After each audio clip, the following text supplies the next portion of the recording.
Okay, guys, hear me out. Oshi no Ko might actually be really good now. This is an anime that probably had one of the strongest premieres ever. If you remember, it was all the way up here when it first aired, and then the rest of the show came out and it just kind of went. There was something about season 1 that got a lot of people going and made it surprisingly divisive. You were either with it and it was peak, or it was mid. Personally, I was closer to the middle. Not mid, but no one could have guessed just what season 1 was setting up for, so let's take it from the top. The first episode of season 1 is a fucking movie, and a good one at that. The lights flashbang the shit out of you, bringing the performance to life as idols dance across the stage. This is where you meet Ai Hoshino. Her eyes flashbang the shit out of you because, much like the stage, she was built for this. After finding some moderate success, Ai becomes a mother of 2 reincarnated idiots named Aqua and Ruby that'll probably be important later, but in the meantime, the show encourages you to dive headfirst into the entertainment industry through the life and career of Ai Hoshino. And needless to say, she had it all. The moves, the looks, the voice, she could even act so long as she looked in the right direction. Ai was destined not just to shine, but to dominate the industry, and yet even she wasn't immune to her own demons. Criticism didn't just bounce off of her, and nobody is harsher on her than herself. Over and over, she lies and lies about love and connection, hoping to one day believe in those lies for realsies. And even though she can't see it for herself, we watch those connections form in real time. It's heartwarming and even made me a bit parasocial, which was awkward because, you know, she's not real. What starts off as aspirations to provide her kids with a better future blossom to life like a dream come true, all through a lot of hard work and a lot of talent. But just when she was about to reach the top, reality cut back in like a knife. This is the foundation of Oshi no Ko, and for a lot of people, this is the moment that sets the tone for the series. Aqua, devastated, starts throwing a million questions at you, making all kinds of connections and observations about Ai's murder. This is how conspiracies are born, but it's also how you pave the way to a really juicy mystery thriller. Ai's death is a constant echo throughout the show, embedding itself in every corner of Aqua's being, and so he swears revenge. Someone snuffed out the only light in his life, so now he's gonna stuff out their face. See how they like it. It's such a dramatic shift from Ai's success story, a tonal flip that promises a dive into the deepest, darkest recesses of the entertainment industry. This is the perfect setup. All I have to do is not fuck it up. Ruby and Aqua are on their way to high school now, and Aqua's been making moves on the low, and I mean he is locked in. We're talking for years now. He's been on his mystery thriller shit, plotting and scheming his way through the industry, and now they're dropping your ass right in the middle of the action. You get to see the culmination of all his hard work coming to a head in this very moment. Wait, what the? The rest of season 1 is definitely not this. They sort of just nudge that over to the side for a while. This lighthearted slice of life tone takes its place so the show can catch us up on what the other characters have been up to. Ruby is...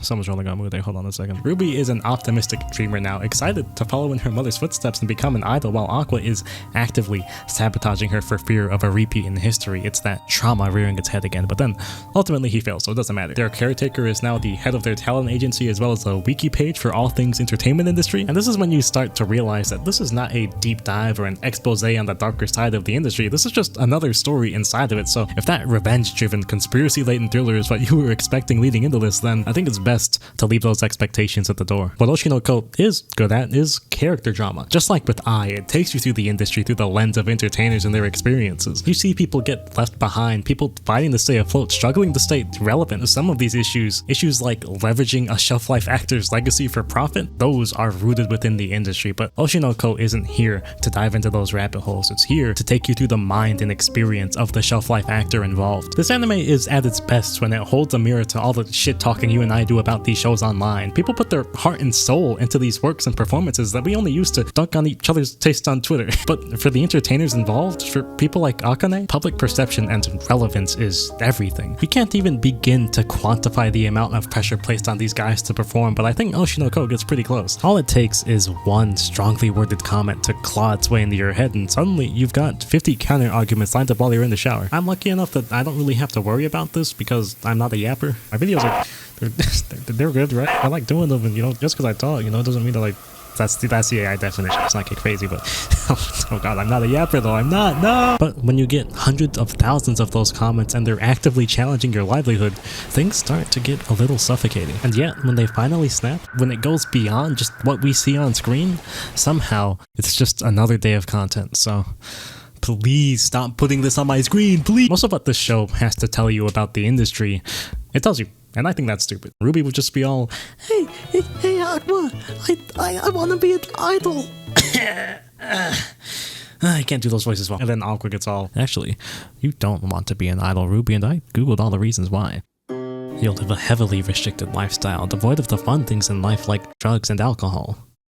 Wait, what? It gets worse, Ruby. If you mess up, you'll have to do public apologies on Twitter with things like ukuleles, Ruby. Aqua, what are you talking That's about? not even mentioning the stalking, or worse, with being poor. This is roughly what it would sound like if it was more fun, but all of these moments feel purely informational and my brain tunes out accordingly. It blends this documentary style exposition with anime comedy to expertly lose your attention, and whether or not it's actually relevant is kind of up to a coin toss. It just kind of sidetracks what's actually going on. This is where Oshi no Ko transitions to probably the most 7 out of 10 idol show ever. It's typical unserious slice of life, but there's a cool way to do it, and there's every other slice of life I've ever seen. These are the kind of moments that make me anxious to face my friends after telling them the show is good. Don't just cut away from Akane. This is an important character moment. I was watching that. It dilutes the serious aspects, killing its own momentum in its tracks. That's when the show begins to feel a bit jarring and, frankly, unfocused as hell. The drama reaches incredibly high highs, but it's few and far between compared to the slice of life idol shenanigans, industry trivia, and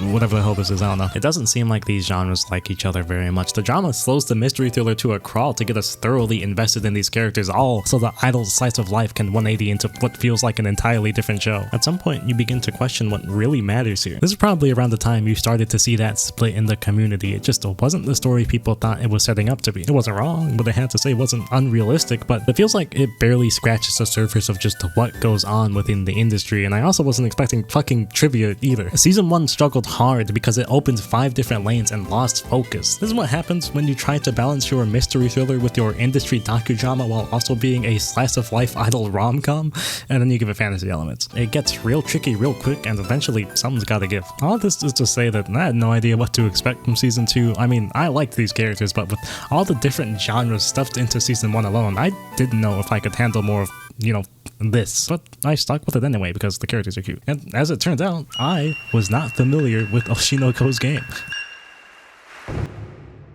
Season 2 is really, really good. It takes all of those expectations that it set up prior and builds on it in the best way possible. The show kicks things off with an opening sequence sung by Tatsuya Kitani. The 2 main characters jump off the side of a very large building, and then they hit us with this sick ending sequence with Ruby dancing to the song Burning by Tsuji Bungaku.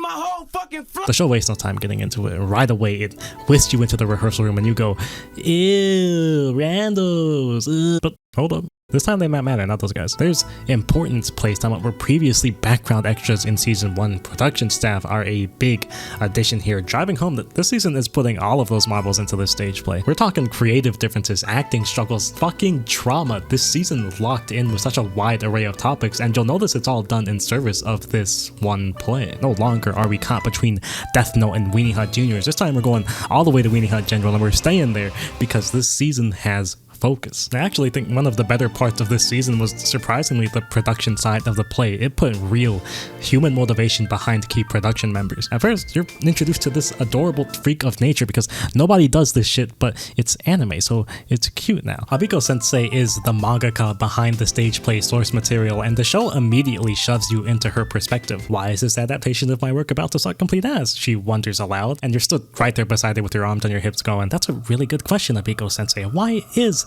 this adaptation of your work about to suck complete ass? Her frustration bleeds through the screen and it hits everyone watching it like the fucking anger wave thing from Kingsman. Immediately, it pits you against the script writer and gives you a finger to point to for every bad adaptation you've ever seen. But instead of riding that frustration, Oshi no Ko does something really interesting. It actually attempts to answer the fucking question, why can't the stage play team adhere to her changes? Well, that's because her requests are getting lost in translation through the most intricate game of telephone ever. It's through its patented documentary style of storytelling that it eases you into the production side of things. How is media changed to adapt across mediums? What if intentions clash? How are those amendments moved through the production ladder? For once, that industry trivia feels like a natural progression of the story instead of being tacked on like an Easter egg. Just like with Akane in Season 1, the industry talk here challenges you to take a step back and maybe have a bit more sympathy for the people behind our favorite stories. Abiko Sensei herself can be in over her head at times, and the show uses that to glimpse life as a successful mangaka to help you understand just where where Abiko-sensei is coming from. Weekly serialized mangaka work impossible hours to reach impossible deadlines. That isn't exactly a secret anymore. You gotta put your blood, sweat, and tears into this stuff, and most of the time you're doing it purely for the love of the game. Most of these guys are laying their heart and soul bare with these stories, so it's no wonder a misguided stage play can be so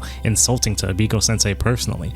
Now, does fucking that up make this dude who dedicated his life to stage plays a hack?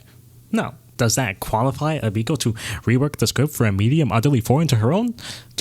No, look at her. The scriptwriter wasn't here to demolish a beloved work, but as a creative who wanted to prop up and bring it to life through his own favorite medium. It's humanizing, and that in itself is how the stage plays production crew is developed. And then it brings things back around to our main cast, and I mean there are layers stacked on. If you asked me what, I don't know, Ruby was thinking throughout season 1, I'd probably tell you it looks something like this.